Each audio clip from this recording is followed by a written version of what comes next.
Bangladesh chief adviser Muhammad Yunus. So ఈయన కాళ్ళ కింద భూమి కంపిస్తుందా?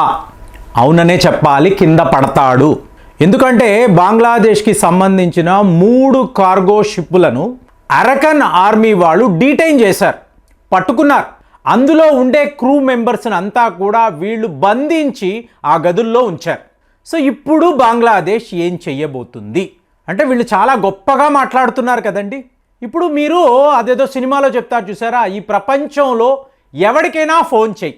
సో అలాగా నువ్వు పాకిస్తాన్కి ఫోన్ చెయ్యి, వాళ్ళు సహాయానికి వస్తారా? లేదా వాడి యొక్క ఐరన్ బ్రదర్ చైనా వాడికి ఫోన్ చేసి అయ్యా బాబు సహాయం చెయ్యండి అని చెప్పి నువ్వు అడుగు, మహమ్మద్ యూనస్ నువ్వు అడుగు, వాళ్ళు హెల్ప్ చేస్తారా?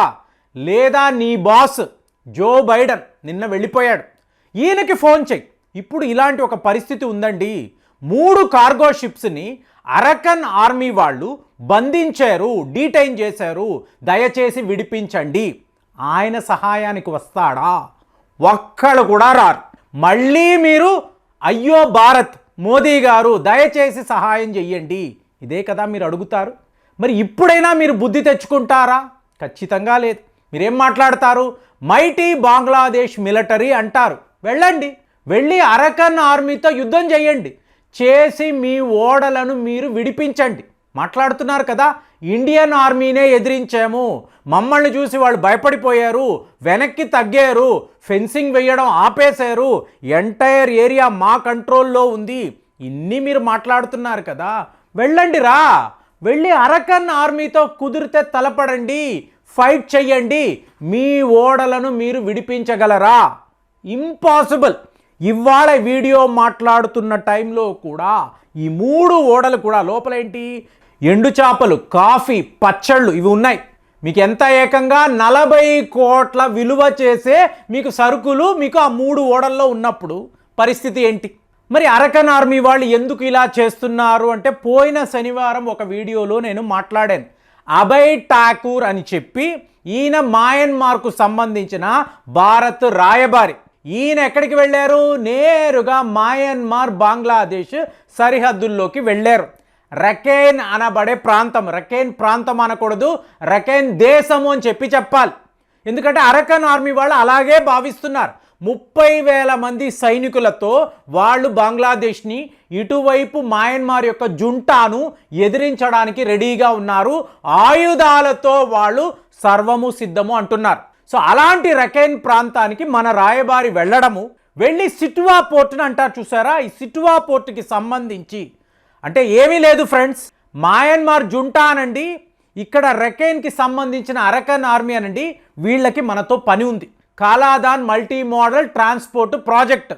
సో దీని ద్వారా ఏం జరుగుతుంది, అటు మయన్మార్కి కావలసిన సరుకులు, అలాగే మీకు మయన్మార్కి కావలసిన మందులు అనండి, వ్యాక్సిన్స్ అనండి, ఇంకా ఎన్నో గూడ్స్ మనం పంపిస్తాం. ఎలా పంపిస్తాం? ఈ కాలాదాన్ నది ద్వారా. అలాగే మీకు రఖైన్ అనబడేది ఒక దేశము అనుకోండి, అక్కడ ప్రజలు ఉంటారు కదా, ఆ ప్రజలకు జీవనోపాధి ఉండాలి, ఉద్యోగాలు ఉండాలి, ఆర్థికంగా వాళ్ళు ఎదగాలి, అప్పుడే 3 పూట్ల భోజనం చెయ్యగలరు. ఎవరు ఈ సహాయం చేస్తారు? The one and only India. మనము మాత్రమే ఈ సహాయం చెయ్యగలం. సో ఇదంతా ఒక అంచనా, క్యాల్కులేషన్, ఇవి ఏమీ లేకుండా ఈ బంగ్లాదేశ్ మూర్ఖులు, ఈ పాకిస్తాన్ మూర్ఖులు వాళ్ళు తెలుసుకోని విషయం ఏంటి, చైనా లాంటి ఒక దేశాన్ని మెడ వంచి మన దారిలోకి తెచ్చుకోగలిగాం. వాడు చచ్చినట్టు మీకు అక్కడ లడాక్ నుంచి వెనక్కి వెళ్లాల్సి వచ్చింది. ఇవాళ మనతో వ్యాపారం అంటున్నాడు, బ్రిక్స్లో భారతే కీలకం అంటున్నాడు. అలాంటి చైనా అనే మన దారిలోకి వచ్చినప్పుడు మీరంతా ఎంత, కానీ మనం ఏం చేస్తాము, ప్రొఫెషనల్గా అప్రోచ్ అవుతాం. ఇప్పుడు మన రాయబారి అక్కడికి వెళ్ళిన వెంటనే అరకన్ ఆర్మీ యొక్క చీఫ్ మినిస్టర్ అలాగే మయన్మార్ యొక్క జుంటా అధికారులు ఎందుకండి కలుస్తారు? వాళ్ళిద్దరు శత్రువులు కదా, అక్కడ ఒక యుద్ధం జరుగుతుంది కదా. మొన్న కూడా జుంటా వాళ్ళు వీళ్ళ మీద బాంబుల దాడులు చేశారు కదా, ఎయిర్ స్ట్రైక్స్ చేశారు కదా. కానీ మనము వెళుతున్నాం అనుకోండి, ఇద్దరు స్వాగతిస్తారు. ఎందుకు?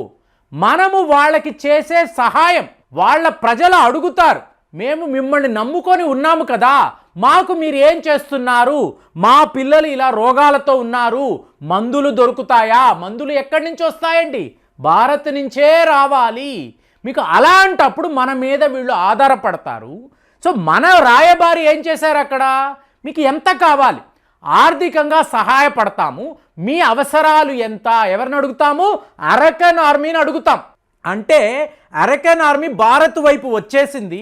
సో మనము ఇచ్చే ఆర్థిక సహాయముతో వాళ్ళు వాళ్ళ దేశాన్ని ఏదో ఒక రకంగా అభివృద్ధి బాటలోకి తీసుకువెళ్ళాలి. ఇదే కదా, ఇది చాలా చాలా లీగల్గా, చాలా ప్రొఫెషనల్గా మనము చేసే పని. సో ఇలాంటి ఎటువంటి అంచనాలు లేకుండా ఉత్తినే మాట్లాడడం, ఏదేదో కళ్ళబొల్లి కబుర్లు చెప్పడం. సో ఇవాళ ఏమైంది, సో మన రాయబారి వెళ్ళిన మీకు తరువాత రోజు అక్కడ బంగ్లాదేశ్ నుంచి వస్తున్న 3 కార్గో షిప్పులను అరకన్ ఆర్మీ వాళ్ళు ఆపారు. ఇదంతా కూడా మా నదీ జలాలు, ఇక్కడ మీరు ఇలా ఓడలు వేసుకొని రాకూడదు, మీ వద్ద అక్కడ సరుకులు ఉన్నాయి కదా, దాంట్లో లాభాలు వస్తాయి కదా, లాభాల్లో వాటా మాకు ఇవ్వండి, షేర్ ఇవ్వండి. ఎందుకు, ఇక్కడ ఈ కార్గో షిప్ వస్తుందంటే డ్యూటీ అనేది మీరు కట్టాలి, మీరు ఎక్స్పోర్ట్స్ ట్యాక్స్ కట్టాలి, మాకు కట్టకుండా ఇక్కడ నుంచి మీరు వెళ్ళలేరు అని వీళ్ళు అక్కడ ఆపేశారు. సో ఇది కూడా కరెక్టే అనిపిస్తుంది కదా, నా దేశంలోకి నువ్వు వస్తున్నప్పుడు నీ వద్ద పాస్పోర్ట్ ఉండాలి, వీసా ఉండాలి కదా. నీ దేశం నుంచి సరుకులు నా దేశంలోకి వస్తున్నప్పుడు నేను ఇలాగా ఇంపోర్ట్ డ్యూటీ వేస్తాను కదా, ఇది న్యాయబద్ధమైనదే కదా. మరి ఇప్పుడు నువ్వు ఏం చేస్తావు, ఇది అరకన్ ఆర్మీ వాళ్ళు అడుగుతున్నారు. అసలు మీ దేశం మయన్మార్ కదా, మీకు మీరే ఇలాంటి ఒక విడి దేశం అంటే మేము ఎందుకు ఒప్పుకుంటాము అంటే ఒప్పుకొనే తీరాలి.